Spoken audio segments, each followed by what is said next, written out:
نحمده ونصلي على رسوله الكريم اما بعد فاعوذ بالله من الشیطان الرجیم بسم اللہ الرحمن الرحیم والعصر ان الانسان لفی خسر الا الذين آمنوا وعملوا الصالحات وتواصوا بالحق وتواصوا بالصبر۔ معزز صاحب صدارت پروفیسر ڈاکٹر خالد مفتی صاحب، مہمان گرامی جناب Haseeb Ahmed Naziri, syndicate of writers کے کرتا دھرتا جناب ناصر علی سید، مشتاق شباب صاحب، دیگر معززین، السلام علیکم۔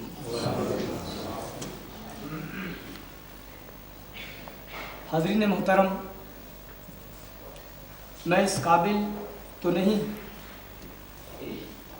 کہ یہاں آپ کے سامنے بول سکوں، یہ حقیقت ہے کہ میں کوئی جندہ پتر نہیں ہوں، لیکن میرے احباب نے مجھے جن کا پتر بنایا ہے، میرے احباب نے مجھے جن کا پتر بنایا ہے، یہ ان کی دین ہے۔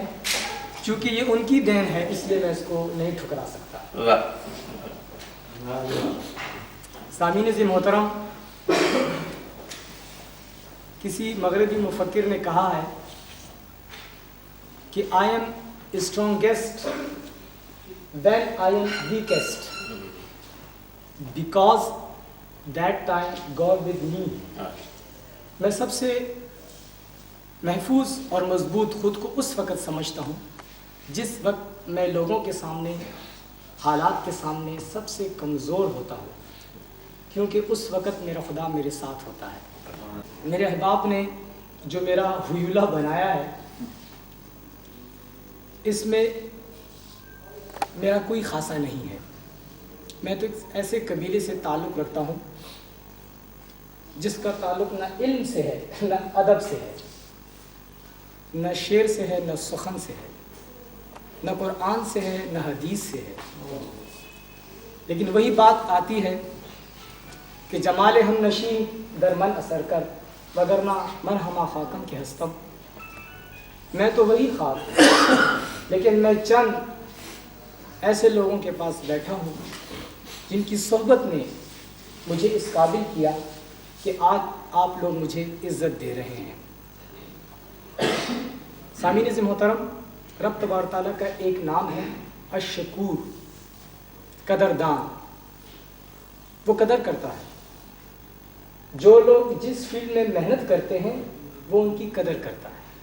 وہ قدر کیسے کرتا ہے یہ میں نے دیکھ لیا کہ وہ قدر ایسے کرتا ہے۔ وہ قدر شناس ذات ہے۔ ہمیں بھی قدر شناس انسان بننا ہے۔ سید جمال الدین افغانی نے ایک جگہ کہا ہے، کسی نے پوچھا کہ یورپ اتنے عروج پر کیوں کر ہے؟ آپ نے فرمایا اس کی وجہ صرف دین سے دوری ہے۔ پھر فرمایا اچھا تو یہ مسلم یا مشرق تنزل کا شکار کیوں ہے؟ آپ نے فرمایا یہ بھی دین سے دوری ہے۔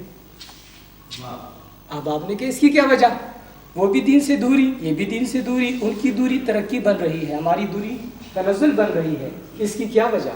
فرمایا کہ ان کا دین ایک اتھنٹک، ایک حتمی، ایک آخری نہیں تھا، اس میں تحریف ہو چکی تھی، انہوں نے اس سے جان چھڑائی اور کامن سینس کے تحت، سائنس کے تحت ترقی کرتے گئے، بہت آگے بڑھ گئے۔ ہمارا دین باقاعدہ ایک منطقی، حتمی، وحی الہی پر مبنی تھا اور ہم نے اس کو چھوڑ دیا۔ جب اس کو چھوڑ دیا تو کامن سینس سے آگے جو سائنس تھی وہ تو اس دین میں تھی، اس لیے ہم سب سے پیچھے چلے۔ ایک جگہ پیراڈائز لاسٹ میں جان ملٹن نے یہ کہا ہے باقاعدہ کہ nature's bond is stronger than the law of obedience. یہ جو فطرت کے بانڈ ہوتے ہیں، یہ جو فطرت یا انسان کی ساخت کی ہیئت ہوتی ہے، اس کے اندر جو مالیکیول یا خلیے استعمال ہوتے ہیں، جو اس کی رشتہ داریاں ہیں، جو اس کی مٹی سے اس کا تعلق ہے، وہ اتنا زیادہ مضبوط ہوتا ہے کہ احکام خداوندی اس کے سامنے کمزور ہو جاتا ہے۔ وہ پھر وہی کہ میں اس قابل نہیں ہوں مجھے زندہ پتر میرے دوستوں نے بنایا ہے. شاید کوئی ایسی خوبی ہو مجھ میں. ان سب باتوں کے ساتھ میں شکریہ ادا کرنا چاہوں گا سنڈیکیٹ آف رائٹرز اور ہورائزن کی صدور انتظامیہ اور تمام احباب اور ان لوگوں کا بھی جو میری اس تقریب میں میری خاطر تشریف لائے. وما علینا الا البلاغ. بہت شکریہ, بہت نوازی. میرا تو خیال تھا کہ آج ان سے لمبی بات ہوگی. آپ کے ایک شاگرد میرا خیال ہے کہ آپ جی افراز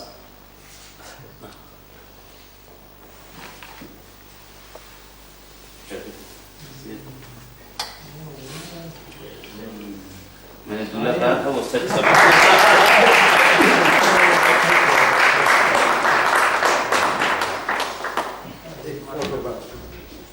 افراد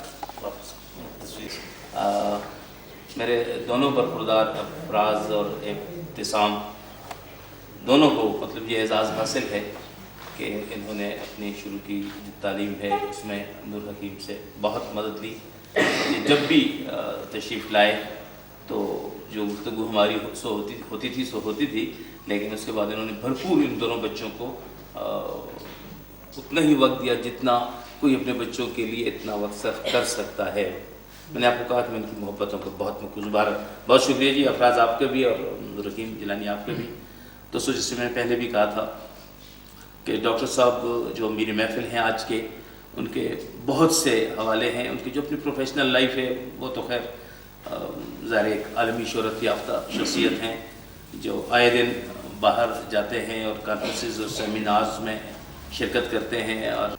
اور جو ان کی محبت وہ تو ان کی علمیت ہے اور وہ تو سب جانتے ہیں. جو مختصر سی تحریر بھی ان کی اگر آپ کو کہیں پڑھنے کو ملے جیسے حق بابا بڑی خوبصورت کتاب ہمارے دوست صلاح الدین صاحب کی ہے, صلاح الدین احمد صاحب کی, اگر اس کے شروع کے 2-4 صفحات پڑھیں جو ڈاکٹر صاحب نے لکھے ہیں تو آپ کو ان کے اس کیلیبر کا اندازہ اس سے بہت آسانی کے ساتھ ہو سکتا ہے.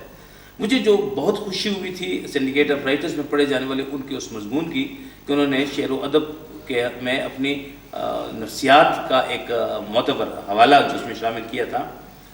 اور محبت کا عالم ان کا یہ ہے کہ اس میں جتنے اشعار بھی انہوں نے کوٹ کیے تھے, ظاہر ہے کہ جب شعر و ادب کے نفسیات کے حوالے سے آپ اس کو پرکھتے ہیں تو آپ کو حوالے دینا پڑتا ہے, تو جتنے اشعار بھی انہوں نے کوٹ کیے تھے اس میں ان تمام شعراء کا تعلق میرے پشاور شہر سے تھا. یہ ایک بہت عجیب سی بات ہے. ان کے سامنے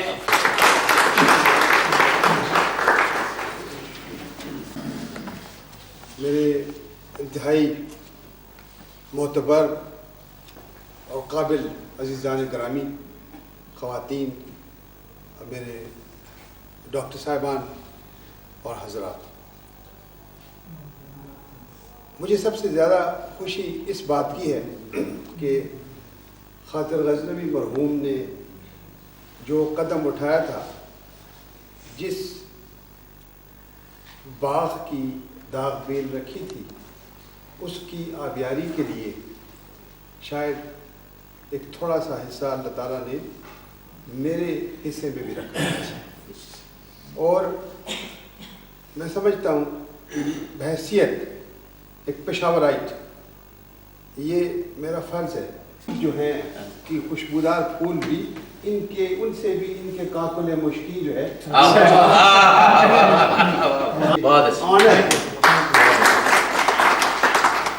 مجھے میری کم علمی اس بات کی اجازت ہرگز نہیں دیتی کہ ایک ایسے شخص کو جو ایک صاحب طرز ادیب بھی ہے, انشا پرداز ہے, جو ایک بہترین رائٹر ہے, لینا چاہیے. وہ ان کی ایک ادا ہے, اس ادا کو اپنا لینا چاہیے. تپش عشق گرما دیے دل کتنے زاہد کی بزرگی سے اس بت کا شباب. ان کا حسن ہے جو یہ بولتے ہیں تو اس سے انسان محظوظ ہوئے بغیر نہیں رہ سکتا. میں اختتام سے پہلے شاید یہ کہنا بھی پسند کروں کہ بار بار ناصر صاحب نے اور کچھ دوستوں نے یہ بھی اشارہ کیا کہ کتنی مشکلات میں، کتنے چیلنجز میں یہ کام کر رہے ہیں. کوئی آسان کام نہیں، مجھے پتا ہے. یہ دور مجھ پر بھی گزرا ہے، اور اس سے بڑی دکھ ہوتا ہے جب مجھ پر ایسا دور گزرا تھا، پورا شوق، تکلیف والا اور پیسوں کی لسٹ. جب میں نے ان کو دیکھا اور کہ میں ان کے بارے میں کیا کہوں، تو پھر